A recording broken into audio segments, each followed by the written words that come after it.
வணக்கம் ஃப்ரெண்ட்ஸ், உங்க எல்லோரையும் கதைபாக் சேனலுக்கு அன்புடன் வரவேற்கிறேன்.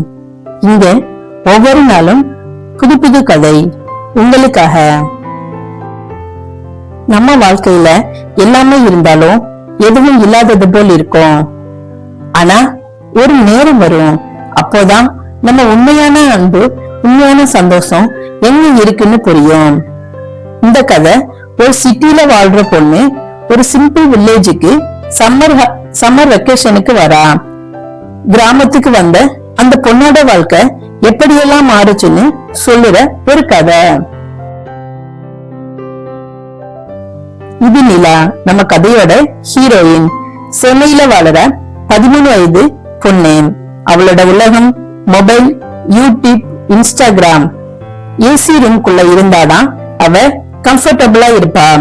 அவ 13 வருஷமா சென்னை சிட்டிலேயே வாழ்ந்து பழகிட்டா.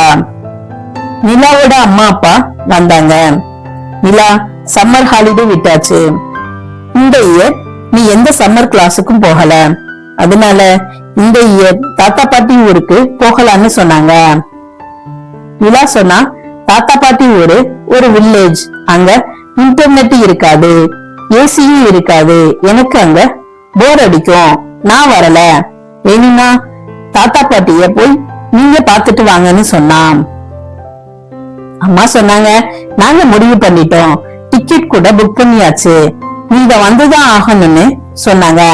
நிலா சொன்னா, சரி நான் வரேன், ஆனா எனக்கு பிடிக்கலனா என்ன சென்னைக்கு கூட்டிட்டு வந்துருங்கன்னு சொன்னா. சரி பாக்கலான்னு அம்மா சொன்னாங்க. அடுத்த நாள் மார்னிங்கே ட்ரெயினுக்கு கிளம்புனாங்க. நிலா விண்டோ வழியா பார்த்தா பச்சை பசேல்னு வயல்வெளிகள், சின்ன சின்ன வீடு, ஜில்லுன்னு காத்து. இதையெல்லாம் பார்த்து நிலா ஸ்லோவா அத ரசிக்க ஆரம்பிச்சா. இதுவரை பார்க்காத உலகமா அது இருந்துச்சு. அது அவளுக்கு புதுசாவும் பிடிச்சதாவும் இருந்துச்சு. கிராமத்துக்கு வந்துட்டா. அங்க வந்து தாத்தா பாட்டிய பார்த்தா. தாத்தா பாட்டி சொன்னாங்க, வாடா என் தங்கமே, என் செல்லமேன்னு சொல்லி கொஞ்சினாங்க. நிலா, நீ வருவேன்னு உனக்காக பாட்டி ஸ்பெஷல் டிஷ் எல்லாம் செஞ்சு வச்சிருக்கேன்னு சொன்னாங்க. தாத்தா பாட்டி காட்டுற அன்பு நிலாவுக்கு ரொம்ப பிடிச்சிருந்தது. அன்னைக்கு நைட் நிலா தூங்க போனா.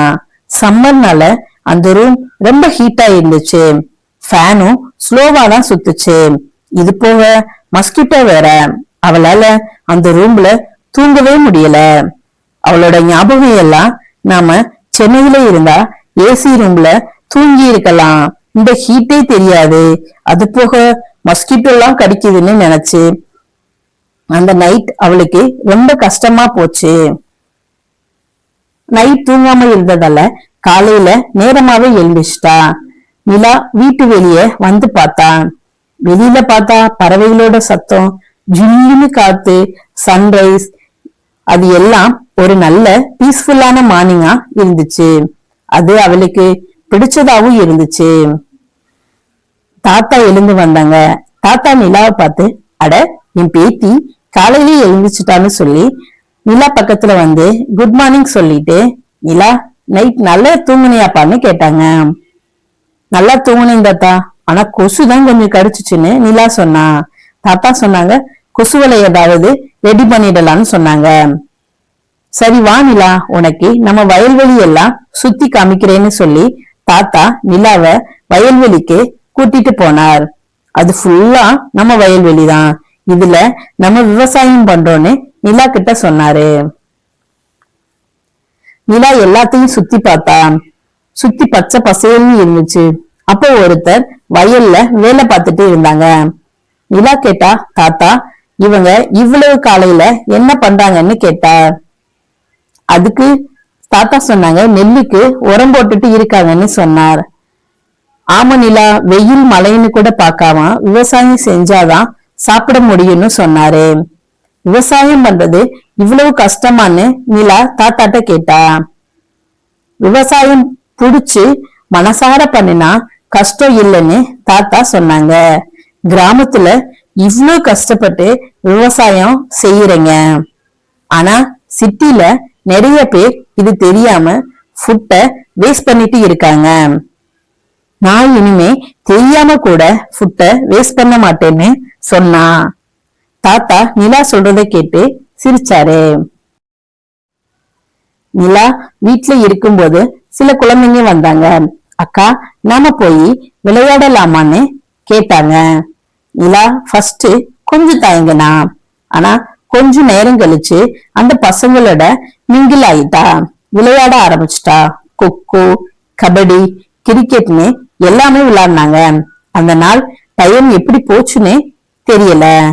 நிலா ரொம்ப ஹாப்பியா இருந்தா. அந்த நாள் முழுக்க நிலா போனை டச் கூட பண்ணல. அவ போன் இருக்கிறதையே மறந்துட்டா. போன் அவ பக்கத்துல இருந்தாலும் அதை எடுத்து யூஸ் பண்ணணும்னு அவனுக்கு தோணவே இல்லை. பாட்டி நிலாக்கு குக்கிங் பத்தி சொல்லி கொடுத்தாங்க. நிலாவும் பாட்டி சொல்றதை கேட்டு நிறைய தெரிஞ்சுக்கிட்டா. நான் எங்க வீட்டுல கிச்சன் பக்கம் போனாலும் குக்கிங் பத்தி தெரிஞ்சுக்கணும்னு தோணுனதே இல்ல பாட்டி. ஆனா நீங்க எனக்கு சூப்பரா சொல்லி தரீங்கன்னு சொல்லி பாட்டிக்கு ஹெல்ப் பண்ணினா. நிலா அங்க உள்ள சின்ன சின்ன மொமெண்ட்ஸையும் அவளுக்கு பெரிய சந்தோஷத்தை கொடுத்துச்சு.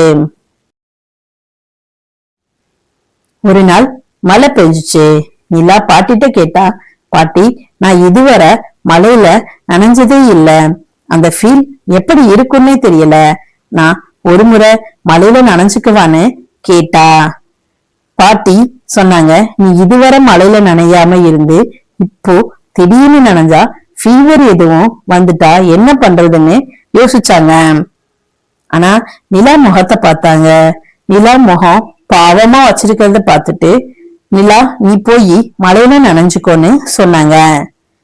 அந்த மழை தண்ணி நிலா மேல படுறது அவளுக்கு ரொம்ப பிடிச்சிருந்துச்சு. அவ ரொம்ப ஹாப்பியா இருந்தா. நிலா ஹாப்பியா போயிட்டு நிலாவோட லைஃப் ஹாப்பியா போயிட்டு இருந்துச்சு. அதுல ஒரு சேட் நியூஸ். திடீர்னு தாத்தாவுக்கு உடம்பு சரியில்லாம போயிடுச்சு. நிலாவுக்கு என்ன பண்றதுன்னே தெரியல. அவ ரொம்ப ஃபீல் பண்ணா. நிலா தாத்தா பக்கத்துல உட்காந்து, தாத்தா நீங்க எதுக்கும் கவலைப்படாதீங்க, நான் இருக்கேன், உங்களை பத்திரமா பாத்துப்பேன்னு சொன்னா. தாத்தா சொன்னாங்க, நீ ஊருக்கு வந்து நீ எங்க கூட இருக்கிறது தான் எனக்கு மிகப்பெரிய சந்தோஷம்னு சொன்னார். இதை கேட்டு நிலாவுக்கு ரொம்ப சந்தோஷமா இருந்துச்சு. தாத்தா உடம்பு கொஞ்சம் கொஞ்சமா சரியாச்சு. நிலா தாத்தா கூடவே இருந்து தாத்தாவை நல்லபடியா பாத்துக்கிட்டா. அதோட அவளோட சம்மர் ஹாலிடேயும் முடிஞ்சிச்சு. நிலா சென்னைக்கு கிளம்ப வேண்டிய நேரமும் வந்துச்சு. போக மனசே இல்லாம தாத்தா பாட்டிட்ட சொல்லிட்டு நிலா கிளம்புனா. தாத்தா சொன்னாங்க, இது உன்னோட வீடு, நீ எப்ப வேணும்னாலும் இங்க வரலாம். அடுத்த லீவுக்கு வரும் வர நாங்க உனக்காக வெயிட் பண்ணிட்டு இருப்போம்னு சொன்னார். சென்னைக்கு ட்ரெயின் ஏறி போயிட்டு இருந்தா. அவளோட மனசெல்லாம் தாத்தா பாட்டியோட சந்தோஷமா இருந்தத யோசிச்சுட்டே போனா. நம்ம சீக்கிரம் வந்து தாத்தா பாட்டிய பாத்துக்கணும் நிலா நினைச்சா. அவளோட மைண்ட் செட்டை மாத்திக்கிட்டா. அவ பக்கத்துல போன் இருந்தாலும் அவ அதை எடுத்து யூஸ் பண்ணல. வாழ்க்கையில எல்லாம் இருந்தாலும் அன்பு இல்லைன்னா அந்த வாழ்க்கைக்கு அர்த்தமே இல்லை. இன்னைக்கு இருக்கிறவங்க நாளைக்கு இருப்போமான்னு சொல்ல முடியாது. மெஷினுக்கு கூட வாரண்டி கேரண்டின்னு இருக்கு. ஆனா மனுஷனோட வாழ்க்கைக்கு அப்படி ஒரு உத்தரவாதமே கொடுக்க முடியாது. சோ இருக்கிற நேரத்தை பயன்படுத்தி ஃபேமிலி கூட டைம் ஸ்பெண்ட் பண்ணுங்க. ஒர்க்குக்கு போயிட்டு வந்ததுக்கு அப்புறமும் வீட்டுல உள்ளவங்க கூட உக்காந்து பேசுங்க. வாழ்க்கை ஒரே ஒரு முறை தான் கிடைச்சிருக்கு. அத நல்லபடியா பயன்படுத்திக்கோங்க. இந்த கதை உங்களுக்கு பிடிச்சிருந்துச்சுன்னா ப்ளீஸ் சப்ஸ்கிரைப் பண்ணி சப்போர்ட் பண்ணுங்க. தேங்க்யூ ஃபார் வாட்சிங்.